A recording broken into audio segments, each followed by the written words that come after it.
Bonjour, mon nom est Benoît Marion, avocat du cabinet Sylvestre Fafard-Pinchot. Entre le 19 mai et le 15 juin 2010, j'ai eu le privilège de répondre à vos questions portant sur le droit des affaires. En voici maintenant un survol en 3 blocs.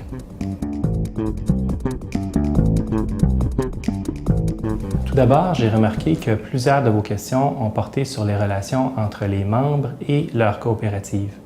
C'était prévisible dans la mesure où une coopérative de travailleurs, c'est un regroupement de personnes qui s'associent pour exploiter une entreprise. Ainsi, il est possible qu'un jour ou l'autre, un membre veuille ne plus faire partie de cette association. Il devra alors démissionner. Et c'est la loi sur les coopératives qui régit la démission. Un membre aura alors à donner un avis écrit de sa démission, un avis de 30 jours à son conseil d'administration. Toutefois, dans certains cas, un membre pourra être empêché de démissionner avant d'avoir rempli ses engagements envers la coopérative. Par ailleurs, un membre pourrait ne pas recevoir remboursement intégral de toutes ses parts selon certaines conditions prévues par cette même loi. Dans tous les cas, je vous invite à consulter les réponses que j'ai données à ces questions sur le site web des rendez-vous virtuels.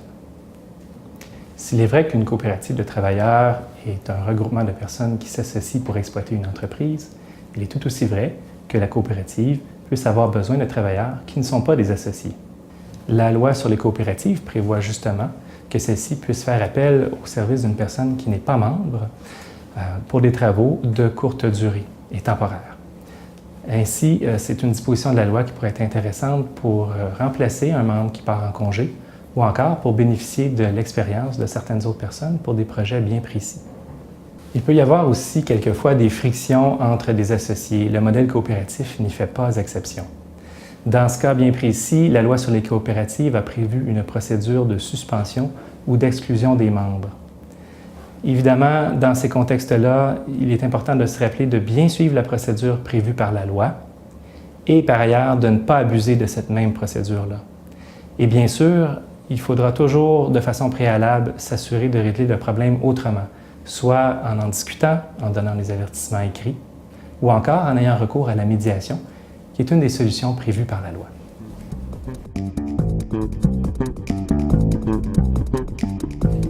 Certaines de vos questions ont également porté sur les baux commerciaux. Vous devez savoir que les baux commerciaux ne sont pas régis par les mêmes règles que le bail résidentiel, par exemple. Ainsi, il existe en pratique différents types de baux commerciaux et il est important de vous assurer de bien connaître le contenu du bail qui lie votre coopérative. Bien souvent, le bail commercial comportera un loyer de base et un loyer additionnel. Le loyer de base est fixe alors que le loyer additionnel variera d'une année à une autre. Et il sera fonction, par exemple, des taxes ou encore des différentes dépenses d'exploitation du propriétaire. Les baux commerciaux ont différentes appellations, que ce soit un bail brut avec clause escalatoire, ou encore un bail net, net-net, ou même net-net-net. Méfiez-vous de ces appellations et assurez-vous surtout du contenu de votre bail. Même si vos questions ont porté sur le loyer, il m'apparaît essentiel de vous renseigner également sur d'autres clauses d'importance dans un bail commercial. Par exemple, les clauses liées à la reconduction ou au renouvellement du bail. Gardez à l'esprit que le renouvellement ou la reconduction d'un bail survient souvent plusieurs mois à l'avance, par exemple 6 mois. Il y a des avis à envoyer dans ces circonstances-là. De plus, assurez-vous de faire publier votre bail au Bureau de la publicité des droits. Cela pourrait vous être utile à vous et à votre coopérative en cas de vente de l'immeuble.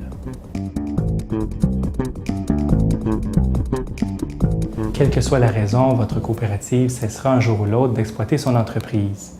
Certaines de vos questions ont justement porté sur cette possibilité. Dans ce contexte, vous pourriez être tenté d'utiliser le nom de votre ancienne coopérative, mais n'oubliez pas que la loi interdit à une personne ou à une société d'utiliser les mots suivants: coopérative, coopératif, coopération ou encore coop. De plus, assurez-vous d'obtenir toutes les autorisations écrites nécessaires de la part de votre ancienne coopérative avant d'utiliser son nom d'entreprise. Lorsque l'existence d'une coopérative prend fin, ses biens, tant ses biens meubles comme les inventaires ou du mobilier, ou encore ses biens immeubles, un bâtiment, sont liquidés. Le liquidateur paiera d'abord les dettes de la compagnie, comme celles d'un créancier hypothécaire, Il paiera ensuite les frais de liquidation, puis il verra au remboursement des parts sociales. Il pourrait par la suite procéder à la distribution de la réserve de valorisation aux membres de la coopérative.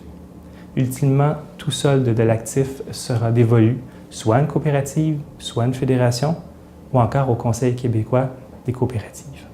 Enfin, tout solde de l'actif sera dévolu par l'Assemblée des membres, soit à une autre coopérative, à une fédération, ou encore au Conseil de la coopération du Québec. Voilà donc pour le survol des réponses à vos questions portant sur le droit des affaires. Il ne me reste plus maintenant qu'à remercier tous ceux qui ont participé à ce rendez-vous virtuel et à vous souhaiter de nombreux autres rendez-vous. Merci.